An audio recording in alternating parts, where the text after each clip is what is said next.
नमस्कार प्रिय दर्शकों, आप देख रहे हैं ज्योतिष मंत्र। प्रिय दर्शकों, आज मां काली और भैरव जी का एक संयुक्त मंत्र जो आपकी विपत्तियों के नाश के लिए है। चाहे परेशानी, विपत्ति रोग से संबंधित हो, ऋण से संबंधित हो, शत्रु से संबंधित हो, या अचानक से किसी प्रकार की समस्या जीवन में आ गई है और लग रहा है कि निकलना मुश्किल हो जाएगा, उस परिस्थिति में इस मंत्र का आप प्रयोग कर सकते हैं। सिद्धि विधान अत्यंत सरल है। मंत्र में पूर्ण श्रद्धा विश्वास रखते हुए, महाकाली भैरव जी पर पूर्ण श्रद्धा विश्वास रखते हुए इस मंत्र प्रयोग को करते हैं तो निश्चित ही आपको आपकी समस्या से, परेशानियों से मुक्त करा देता है। और जैसे कि बताया, सिद्धि विधान भी कोई कठिन नहीं है। किसी भी सिद्ध योग में एक रात्रि में ही ये मंत्र सिद्ध हो जाता है। और आज उसी मंत्र प्रयोग की चर्चा है। किस दिन सिद्ध करना है, कौन सा वार उत्तम रहेगा, किस तिथि को यह मंत्र सिद्ध हो जाएगा, किस प्रकार के भोग के साथ इस मंत्र को चलाया जाएगा या इस मंत्र का प्रयोग किया जाएगा। प्रिय दर्शकों, यूं तो जीवन में छोटी मोटी समस्याएं, परेशानियां चलती रहती है। यह मंत्र प्रयोग उस परिस्थिति के लिए है जब समस्या विकट हो, बीमारी लंबे समय से चल रही हो और ठीक नहीं हो पा रहे हो, लग रहा है कि तंत्र मंत्र का प्रयोग भी किया गया है, या घर परिवार में किसी प्रकार की अशांति बनी रहती हो, उस समय भी किया जा सकता है। कर्ज से मुक्त होने का प्रयास कर रहे हैं, मेहनत बहुत कर रहे हैं, धन का आगमन भी बना हुआ है, परंतु कर्ज है कि उससे मुक्ति नहीं हो पाती। जैसे ही लगता है कि अब कर्ज मुक्ति के द्वार बन गए हैं, कर्ज मुक्ति हो जाएगी या होने वाली है, कोई कारण ऐसा बनता है कि नया कर्ज लेना पड़ जाता है और फिर पुनः उसी स्थिति में आ जाते हैं। इसी प्रकार बीमारियां हैं या शत्रु के विषय में चर्चा करते हुए बार बार बोलता हूं, कर्ज, रोग, बीमारी, चिंता, परेशानी, ये सब शत्रु ही हैं। जरूरी नहीं है कि कोई व्यक्ति विशेष हो जो हमें मारने आएगा या हम पर तंत्र क्रिया करेगा वही शत्रु होगा। जिस भी किसी कारण से हमें शारीरिक, मानसिक या आर्थिक परेशानी झेलनी पड़ जाए, वह सब शत्रु है। तो चलिए जान लेते हैं किस प्रकार से इसे सिद्ध करना है और किस प्रकार से इसका प्रयोग करना है। इस मंत्र को सिद्ध करने के लिए किस प्रकार की सामग्री की आवश्यकता है, पहले वह जान लेते हैं। सामग्री आपकी स्क्रीन पर है। सामान्य सी पूजन सामग्री और उसके साथ में जो विशेष सामग्री की आवश्यकता है, वह सभी सामग्री आपकी स्क्रीन पर दृष्टिगोचर हो रही हैं, दिखाई दे रही हैं। आप इसका स्क्रीनशॉट लेकर रख सकते हैं। और उसके बाद में किसी भी शनिवार की रात्रि में, चतुर्दशी तिथि हो, अमावस्या तिथि हो, सप्तमी तिथि हो, शनिवार के दिन ये तिथियां पड़ रही हो, उस दिन आपको यह प्रयोग संपन्न करना है। रात्रि काल में 10 बजे के बाद में घर के उत्तर या पश्चिम दिशा में किसी एकांत कमरे में आप बैठ जाइए। पहले इस मंत्र को सिद्ध कीजिए। जो आज का जो मंत्र है, सामान्य सा आसन लगा करके देवी माँ का, भैरव जी का चित्र स्थापित कीजिए लाल रंग के वस्त्र के ऊपर। सबसे पहले शुद्धि आचमन कीजिए, फिर दीप प्रज्वलित कीजिए। दीपक तेल का ले सकते हैं, घी का ले सकते हैं, कोई बाध्यता नहीं है कि हमें घी का ही लेना है या तिल तेल का लेना है। सरसों के तेल का दीपक भी चल जाएगा। इसके बाद में संकल्प करना है, जो कि हमेशा करते हैं कि संकल्प के बिना कार्य पूरा नहीं होता।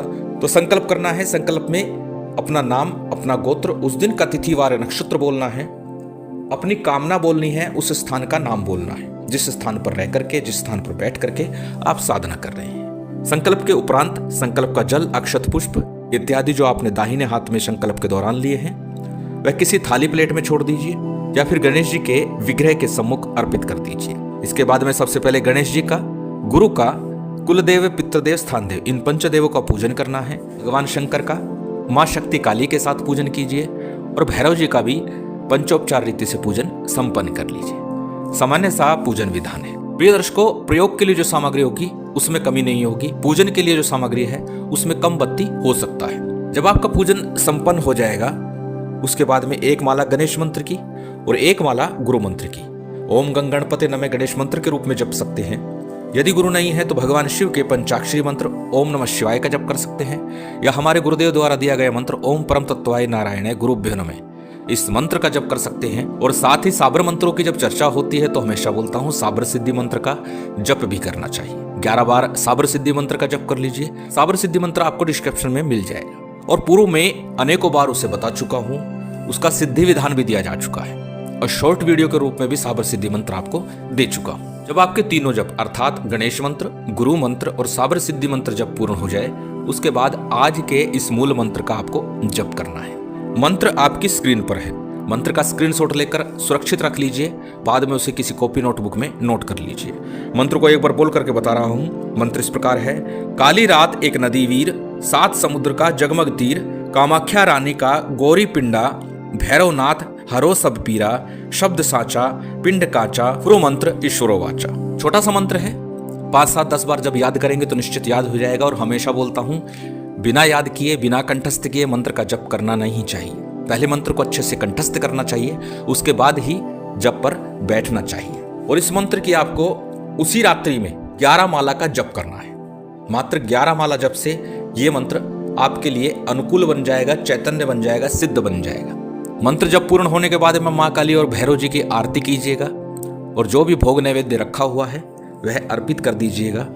थोड़ा सा जलाचमन करा दीजिए और जलाचमन कराने के बाद में दाहिने हाथ में जल लेके क्षमा प्रार्थना समर्पण कर दीजिए। समर्पण के उपरांत में 5 मिनट के लिए, 7 मिनट के लिए, 10 मिनट के लिए आसन पर बैठे रहिए और अपनी उस समस्या का ध्यान कीजिए। माँ से निवारण के लिए प्रार्थना कीजिए, भैरव जी से निवारण के लिए प्रार्थना कीजिए। उसके बाद में दाहिने हाथ में जल लेकर के आसन के नीचे रखिए, मस्तक पर मध्यमा उंगली से तिलक लगाइए, आसन को प्रणाम कीजिए और साधना से उठ जाइए। इस प्रकार ये मंत्र आपका सिद्ध होता है।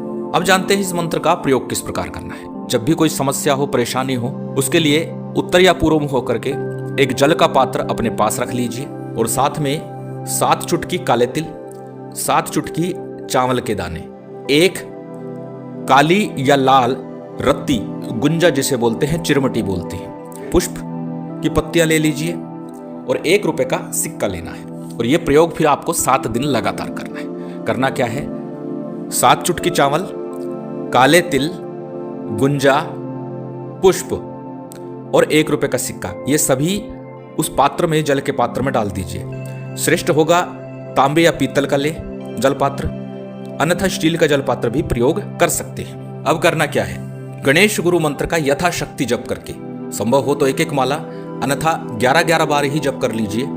साबर मंत्र का भी 11 बार जप कर लीजिए और उसके बाद 1 माला का जप पुनः आपको करना है इस मंत्र का। उस जल पात्र को अपने सम्मुख रखिए। जप करने से पूर्व आपको संकल्प करना है, क्योंकि जैसे कि बताया किस कामना से करेंगे वो कामना संकल्प में बोली जाती है। अपना नाम, अपना गोत्र, उस दिन का तिथिवार नक्षत्र बोल के अपनी कामना बोलिए, किस परेशानी से मुक्ति के लिए, निजात के लिए ये जप कर रहे हैं। संकल्प किया, संकल्प का जल अपने आगे थाली प्लेट में या भूमि पर ही छोड़ दीजिए और उसके बाद इस मंत्र का 1 माला का आपको जप करना है। जब पूर्ण हो जाएगा उसके बाद जल पात्र को उठाइए। यदि आप स्वयं समस्या से ग्रसित हैं तो अपने ऊपर से एंटी क्लॉक 7 बार इस जल पात्र को घुमा लीजिए और इस जल पात्र को लेकर घर से बाहर निकल जाइए। घर से बाहर संभव हो सके दक्षिण दिशा में ही, अथवा किसी कीकर के वृक्ष में, जाटी के वृक्ष में, किसी कांटे वाले वृक्ष के अंदर, किसी में भी उस जल को डालाइए। आपके घर से दक्षिण दिशा की तरफ वृक्ष हो तो अत्यंत श्रेष्ठ होगा, अथवा चौराहे के ऊपर जाकर भी इस जल को आप डालकर आ सकते हैं। बस इतना सा प्रयोग है, 7 दिन लगातार करना है। 7 दिनों के अंदर ही आपको अपनी समस्या से, परेशानियों से मुक्ति के मार्ग मिलेंगे और निश्चित अपनी समस्याओं से मुक्त हो जाएंगे। प्रिय दर्शकों, यदि रोग बीमारी के लिए कर रहे हैं, कर्ज मुक्ति के लिए कर रहे हैं, तो ये प्रयोग थोड़ा अधिक समय करना पड़ सकता है, क्योंकि बीमारियां एक दिन में ठीक नहीं होती। यदि समस्या परेशानी कोई आ गई है, किसी प्रकार का विवाद आ गया है, तो वो 7 दिन ही काफ़ी है। लेकिन अगर बीमारी के लिए कर रहे हैं, 6 महीने, साल, 2 साल से बीमार हैं, ठीक ही नहीं हो पा रहे, तंत्र बाधा का निवारण नहीं हो पा रहा, तो उसके लिए प्रयोग थोड़ा सा लंबा चल सकता है। अन्यथा 7 दिनों में ही समाधान होता दिखाई देता और निश्चित हो जाता है। महामाई भैरव जी की विशेष कृपा आप सभी को प्राप्त हो, यही कामना है और उम्मीद करता हूं आज की ये जानकारी, ये वीडियो आपको अच्छी लगी होगी। यदि अच्छी लगी हो तो कृपया लाइक कीजिएगा, शेयर कीजिएगा। यदि चैनल पर नए हैं तो सब्सक्राइब कर बेल आइकन बटन दबा दीजिएगा। जय माता दी, जय श्री राम।